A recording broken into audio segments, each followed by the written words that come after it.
Hey guys, it's me, Marty. So first, let me start off by saying sorry I'm so behind on my videos, guys. It's been one crazy week. I've had work non-stop, and I did have 2 days off, but those 2 days off were spent in Pennsylvania. I've been working like crazy, and when I finally did have 2 days off, I was up in Hershey. I went up there to go to the park, and then also for Monument Tour, which had Fall Out Boy, Paramore, and New Politics. Let me just say that show was amazing. It's beyond words to describe how great it was. But anyway, now I'm finally able to get some videos done. So I'm gonna actually change things up this week. Normally I'd go ahead with vlog from a hat, but right now, since it's later in the week, it's almost Friday, I figured I'd go ahead and do things a little different. Actually, as of right now, my hat's running a little low on ideas, and I haven't had time to really come up with anything. So I'm gonna mix things up a little bit, and I'm gonna do some top 10 lists. I might like switch back and forth between doing like top 10s and vlogging from a hat. We'll see how it goes from here. I'm gonna just try a little something new. So, and then also I'm pretty sure this week will be cut short with videos. I'll still try to get my gameplay video up, but I don't think there'll be a second vlog for this week just because of time restrictions, and also they've been doing construction in the house or remodeling, and it's been really hard to find a quiet day when they're not fixing stuff and I can, you know, sit down and record without a whole bunch of noise going on in the background. I'm pretty sure you guys understand, and I really appreciate that too. So without further ado, let's go ahead with my first top 10 list. Alright, and today it'll be my top 10 bands. So my number 10 band would be the Moody Blues. I'm not sure if many of you guys know who the Moody Blues is. It's really hard to describe their kind of music. I guess it would be, I mean, back in the day when they were popular, I think it would be considered like indie music, or yeah, probably indie music. It was different. It wasn't quite rock, but it wasn't quite I'm trying to think what the other one is, like folk or something like that. It was more, there was like orchestra in the background, but it wasn't orchestra music. It's really hard to describe, but they were a great band. I mean, you probably have heard some of their songs, like Nights in White Satin. That song has been in a lot of movies. It's a really great song. Basically, the whole album, Days of Future Past, is amazing. And I really like their band. I like how the music's different. I like how it's just really enjoyable. It's relaxing music, but yet it's also fun at the same time, if that makes any sense. If you guys have never heard them, I would suggest definitely checking out the Moody Blues. I might put a link to some of their songs down in the description bar below. Number 9 would be Sleeping with Sirens. So this one was going to actually be a lot more higher up on my list, but then I kept on thinking of other bands, and I'm like, oh, I like these guys a bit more. I like these guys a bit more. I still love Sleeping with Sirens. They're really great. I love Kellen Quinn's voice. I just love their music that they put together. I love the lyrics to their songs. Me and my girlfriend's song is actually a Sleeping with Sirens song. The song, If I'm James Dean, Then You're Audrey Hepburn. It's a good song. I really enjoy their music, and some people claim that they're overrated or think that, you know, oh, they're like a really sucky band. I mean, I guess that's all in the end a matter of opinion. I don't think they're really a sucky band. Sometimes they're overrated, I think, depending on who you're talking to. But all in all, they were a really good band, and I've seen them live last year at Warped Tour, and they put on a pretty good live show also. Number 8 will be ELO, or Electric Light Orchestra. Again, it's another band, I mean, you guys have probably heard music from, but may not know who the artist is. For a while, I used to like love their music, but not know who they were, and then once I discovered the name of the band, I went and looked it up and downloaded a whole bunch of their music, because they have some really great songs.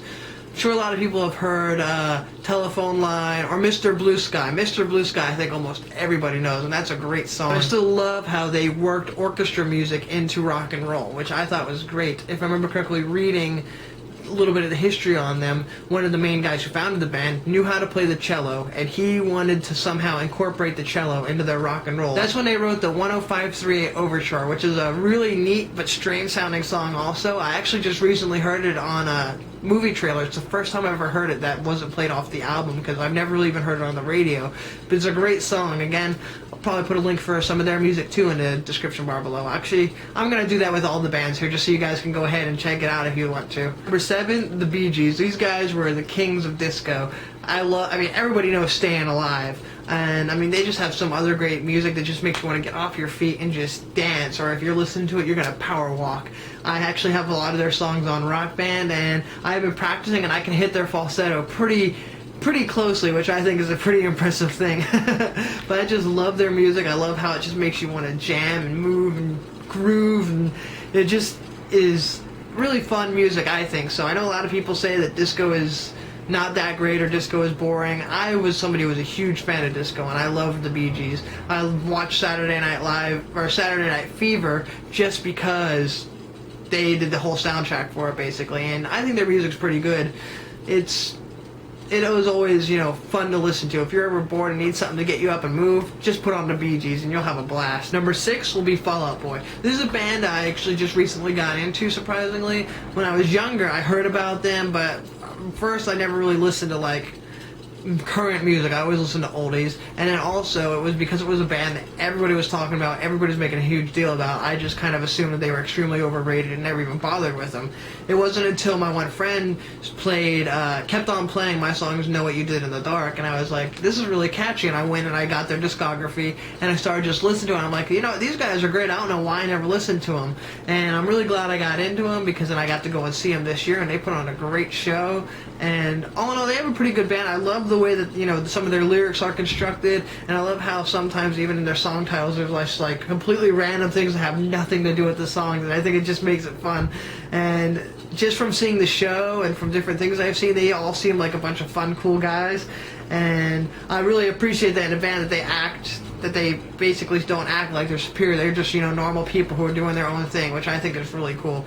It's a great band. I'm sure a lot of you guys know who Fall Out Boy is, but I'm still going to put a link to some of their songs in the comments section anyway. Now, this next one I might get some crap for just because of who it is, and people, you know, take this person at their face value, but my number 5 one is Miley Cyrus. Now, before you guys start typing in all your flame comments, you know, oh, Miley Cyrus, blah, blah, blah, this, I've been a fan of her since she was in Hannah Montana. Like, I have all of her albums from Hannah Montana and her solo albums. I personally think that her music is great. I mean, some of the lyrics I know she doesn't write, but she surprisingly wrote a lot of her songs, at least according to the credits. I know people give her a bunch of crap for the way she's acting, but part of me kind of feels like she's doing it just because, I mean, she's getting press. People know who she is. Back way before, like after Hannah Montana, nobody really paid attention to her. She was Liam Hemsworth's fiance or girlfriend, and that was it. But now she's, you know, that crazy girl who's on TV doing all this crazy stuff. And I kind of feel like that is just to get press. I could be wrong, but you know, it seems that way. I mean, she's got the attention of the world now. Anything she does, and she doesn't care. She, you know, people scrutinize her. She's like, I don't care. What are you gonna do about it? I'm doing me, and that's what matters. And to me, I respect that. Some people are like, oh, that's dumb, but I mean, to be able to do some of the crazy stuff she does and then get crap for it, instead of being like, I'm sorry, whatever, I'm sorry I offended him, she's just like, it's what I'm doing. If you have a problem with it, don't pay attention to me, which, I mean, I think that's kind of cool. I mean, she's not changing herself to get the public's approval. She's just doing herself, and a lot of people are, you know, some people are giving her crap for it, but I think she is, and I mean, also, you know, people are trying to make her out to look like a bad person, but she does all this stuff, at least according to, you know, different things that I have read about her, that's, you know, really good, and she has never really done anything, like, super wrong. Like Justin Bieber's, you know, spitting on his fans, you know, defacing public property in different countries and stuff like that. And, you know, she's not out doing any of that, which, I mean, I think is, you know, another thing that speaks, you know, about, wonders on how people act towards other people. But I really enjoy her music, and some of her older stuff, I enjoy. I mean, a lot of it's great. I know a lot of people only know stuff from her more recent album, but some of her older albums were amazing. I don't know. You guys definitely should check her out. You know, you probably won't, but you definitely should. Number 4 would probably be Pink Floyd. I love their instrumentals and how chill and relaxed their music could be sometime. I remember, like, I just recently finally saw The Wall in all of its entirety earlier this year, and that movie is so interesting and confusing. I think I ended up watching it like 6 times in a row, and I still don't quite comprehend it. But I just love the story that they tell in their songs, and just how, I don't even know how to explain just how it makes you feel. I'm pretty sure most of you guys probably understand that. Next would definitely be Paul McCartney. I love Paul McCartney. He is one of my favorite Beatles, and I just love his different music that he did by himself and with Wings. I love how I watched concerts with him in it, and how he just, you could tell he's not doing it for anything other than the fact that he just loves it, how he loves his fans, how he just enjoys everything, and it just like makes me feel like, you know, I appreciate being able to listen. I'd love to go see a concert of his, but I don't think that'll ever happen because the tickets are probably expensive and they sell out fast. I think the one time he recently went on a world tour, he sold out a world tour in I think 21 minutes. I could be wrong on that, but that's what I've heard somewhere. And I thought that was just astounding. But I mean, his music is great. I just love his attitude towards it. You know, he's one of those people that are not doing it for the money. He's doing it because he just loves what he does. It's like, he just loves it. Number 2 would be the Beatles. I was obsessed with the Beatles when I was a teen. Like, I listened to them nonstop. I got a PlayStation just for the sole purpose of being able to play Beatles Rock Band. Like, I know almost all of their songs. I cannot wait till I need to buy more I want to get actual vinyls of their albums. I have the vinyl of the soundtrack for the movie based off of one of their things, Sgt. Pepper's Lonely Hearts Club Band, the movie that had the Bee Gees and Peter Frampton in it. But I definitely want to get all of their albums on vinyl, but it's gonna cost some money. I think to get like the entire set, it's gonna be like $120 or $200, which that's expensive. Maybe once I finally get a record player, that'll be something that I'll get, but one day I'll have that, because they have some great music, and I think the music industry would be completely different without the Beatles. Like, they did one of the first concept albums. They changed the way rock and roll was in general. I mean, they just had some great music, and I mean, it sucks that they broke up.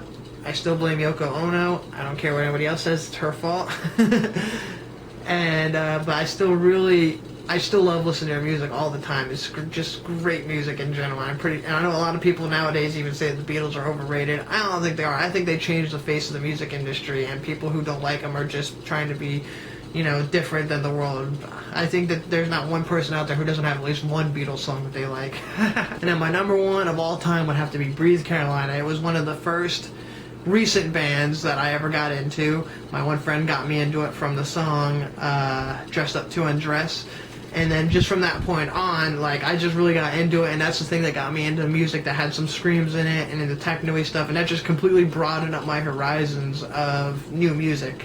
And I just love listening to their music. I want to see one of their shows, not like them at World Tour, but them on concert, because I hear that their shows are intense, you know, because they have their lights, and, you know, it's a full set of an hour and a half, 2 hours of songs, and I think it'd be amazing to see. I'm at least happy that I got to see Breathe Carolina at Warped Tour 2 years ago while Kyle was still in the band, but I definitely want to see the new Breathe Carolina. I think that they would be really awesome and intense. Their music is just great, and I cannot wait to see more of it, and I hope that I can, and I'm glad that they're still continuing to make music. This last album that they made, Savages, was just amazing. Almost every song was perfect. Well, that's all for today. Hopefully you guys enjoyed this video. If you did, be sure to give it a thumbs up and share it to all your friends. If you're new to the channel, go ahead and subscribe, so that way you can hear some more of my top 10 list, maybe see some vlog from a hat, or even my gameplay videos. And I also like to do random videos sometime throughout the week. Don't forget to check me out on Facebook and Twitter, where I like to keep up my latest updates on what I'm doing with my recordings and all that other fun stuff. Until next time, you guys have a wonderful week. Thanks for watching. Bye.